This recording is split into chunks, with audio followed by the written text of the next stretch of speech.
segundo y último día de cumbre para las 11 naciones del Grupo de los BRICS en Río de Janeiro. Triunfo BRICS, Estados Unidos en retirada. El Caribe se ha convertido en el epicentro de una de las tensiones más peligrosas de los últimos años. En cuestión de días, dos movimientos diplomáticos encendieron las alarmas en Washington y marcaron un giro inesperado en el tablero internacional. Desde Moscú, Sergey Lavrov, ministro de Relaciones Exteriores de Rusia, sostuvo una conversación clave con la vicepresidenta venezolana Delcy Rodríguez. Y casi al mismo tiempo, desde Pekín, la vocería oficial del gobierno chino, en la voz firme de Mao Ning, levantó un muro jurídico y político contra la Casa Blanca. Lo que pudo parecer una serie de formalidades diplomáticas se transformó rápidamente en señales de advertencia, un frente común que deja claro que los BRICS han decidido bloquear la influencia de Estados Unidos en Venezuela. La tensión creció con fuerza cuando Reuters filtró información sobre un despliegue militar estadounidense en aguas del Caribe. No se trataba de simples maniobras. Destructores como el USS San Antonio y el USS Iwo Jime, equipados con capacidad ofensiva de gran escala, se posicionaron peligrosamente cerca de las costas venezolanas. El mensaje era evidente, una demostración de fuerza que buscaba presionar al gobierno de Nicolás Maduro y reafirmar el control de Washington en la región. Sin embargo, la llamada entre Lavrov y Delcy Rodríguez dejó un eco imposible de ignorar. Si Estados Unidos decide avanzar, no lo hará sin enfrentar la respuesta de Moscú. Las palabras de Delcy, difundidas tanto en un comunicado oficial como en sus propias redes sociales, reflejaron el sentir de Caracas. Con voz firme aseguró que Venezuela no está sola, que cualquier agresión será respondida de manera coordinada junto a potencias que han prometido respeto mutuo. En un país que ha resistido bloqueos, sanciones y campañas de aislamiento, el respaldo directo de Rusia llega como un escudo que refuerza la narrativa de resistencia y fortalece al gobierno frente a la presión internacional. Mientras tanto, China decidió dar un paso adelante en el terreno de la diplomacia global. Fue Mao Ning, portavoz del Ministerio de Relaciones Exteriores, quien habló sin rodeos: la amenaza o el uso de la fuerza no es una opción válida ni tolerable. No era una declaración genérica, sino una advertencia dirigida directamente a Donald Trump y a la maquinaria militar de Estados Unidos. Sus palabras no solo protegieron diplomáticamente a Venezuela, sino que expusieron ante la comunidad internacional lo que muchos sospechaban, que el despliegue estadounidense tenía más de intimidación que de seguridad regional.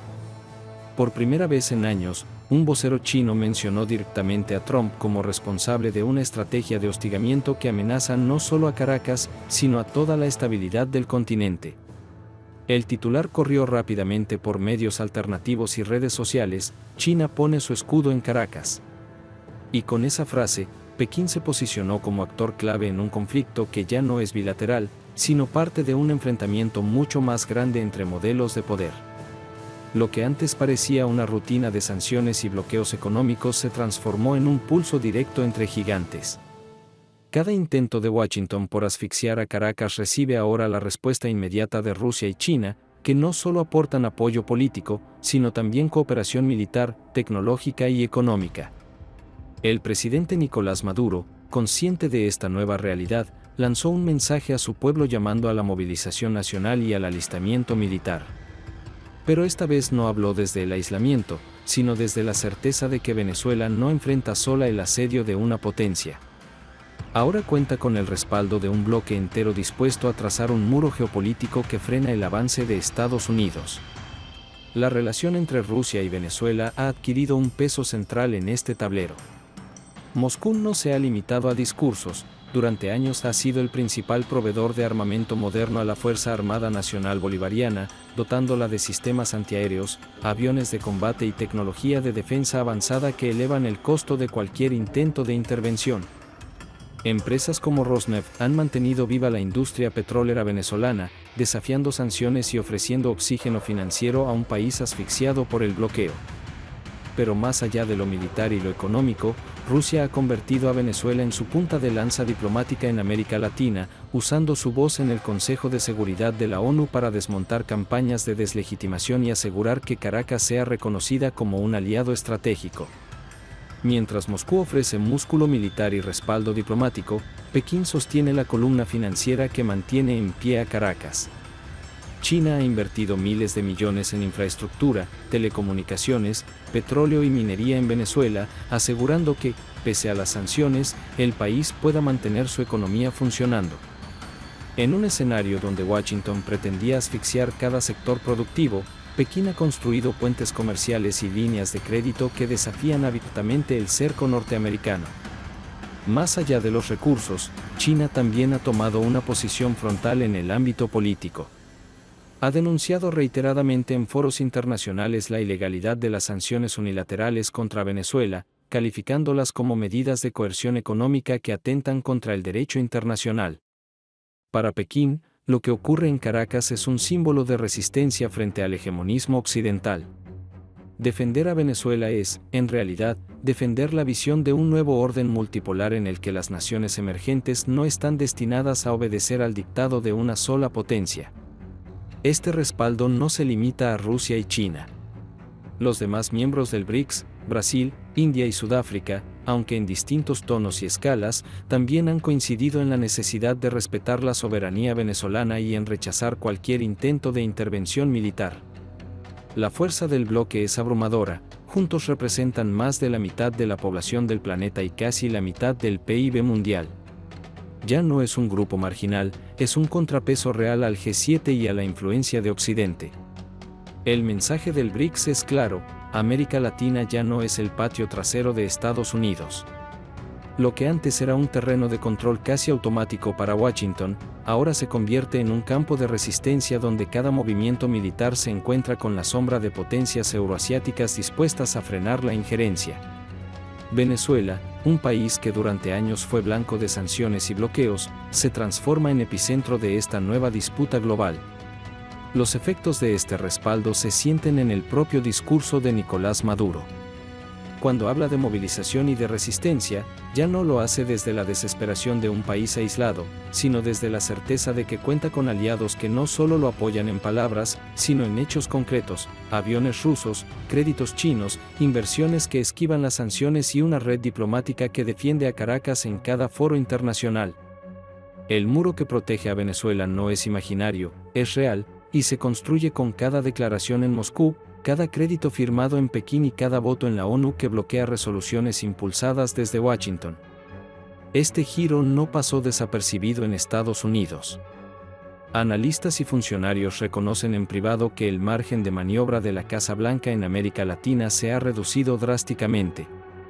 Donde antes bastaba una amenaza de sanciones para doblegar gobiernos, ahora se requiere enfrentar la respuesta de potencias con peso global. El Caribe ya no es una extensión segura de la influencia norteamericana, es un tablero donde cada movimiento puede detonar una respuesta inesperada de los BRICS. Washington todavía intenta mostrar fuerza, desplegando buques y aviones, pero cada paso está marcado por la advertencia de que no podrá actuar sin costo. Y ese costo ya no se mide en sanciones económicas, sino en la posibilidad de un choque directo con Rusia o China, algo que la Casa Blanca preferiría evitar.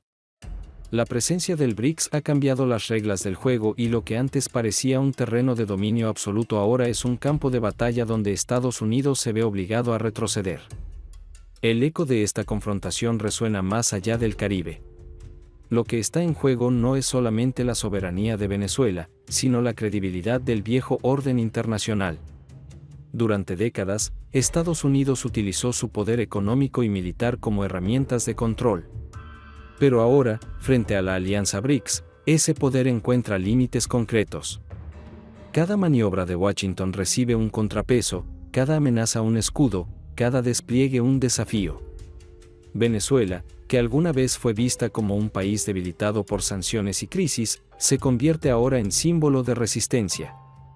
En la narrativa de Caracas, el país ya no es la víctima de un asedio, sino el epicentro de una nueva etapa de la historia latinoamericana, la que demuestra que el sur global puede unirse, defenderse y construir su propio camino. Con Rusia como proveedor de armamento y respaldo diplomático, y China como sostén financiero y político, el muro que protege a Caracas se fortalece día tras día. Los estrategas del Pentágono saben que este escenario es inédito. Nunca antes una potencia latinoamericana había contado con la cobertura simultánea de Moscú y Pekín. Nunca antes un bloque como BRICS había mostrado tanta coordinación para frenar las intenciones de Washington en el continente. Lo que parecía una simple disputa bilateral se ha transformado en un pulso global, donde el resultado marcará el rumbo de la política internacional en las próximas décadas. El impacto también se mide en la percepción ciudadana. Mientras los discursos oficiales de Estados Unidos insisten en hablar de lucha antidrogas y estabilidad regional, en América Latina crece la idea de que se trata de una excusa para encubrir intereses geopolíticos. En contraste, el relato del BRICS cala más hondo: la defensa de la soberanía, el respeto al derecho internacional y la construcción de un mundo multipolar. Para millones de latinoamericanos, esa narrativa se siente más cercana, más auténtica, más propia. Y entonces surge la pregunta inevitable: ¿es este el inicio de una nueva Guerra Fría, pero con un tablero invertido? En lugar de un bloque occidental imponiendo su orden sobre el resto, ahora vemos a potencias emergentes que desafían esa hegemonía desde el sur. Venezuela es apenas la primera ficha de una partida mucho más grande. Lo que ocurre en el Caribe será una señal para otros países que buscan independencia frente a Washington. El imperio, acostumbrado a avanzar sin resistencia, ahora se topa con un muro que no esperaba. Rusia, con su poder militar. China, con su músculo financiero. Brasil, India y Sudáfrica, con su apoyo político. Y Venezuela, con su voluntad de resistir. Juntos, han marcado un hito que quedará grabado en la historia. Por primera vez en mucho tiempo, Estados Unidos retrocede en América Latina. El Caribe, que durante siglos fue visto como la frontera natural del poder norteamericano, se ha convertido en el epicentro de un mundo nuevo. Un mundo donde las alianzas pesan más que las amenazas, donde la diplomacia se convierte en arma y donde los pueblos se levantan para decir basta. La lucha por la independencia no terminó con Bolívar ni con Chávez. Hoy, esa lucha se renueva bajo la bandera de los BRICS. Y la lección es clara: los tiempos han cambiado. El dólar, las sanciones y los portaaviones ya no son suficientes. Ahora el poder se mide en alianzas inteligentes, en redes de cooperación y en la capacidad de resistir unidos. Venezuela no está sola, y el imperio ya no avanza sin consecuencias. Esta vez, el imperio retrocede.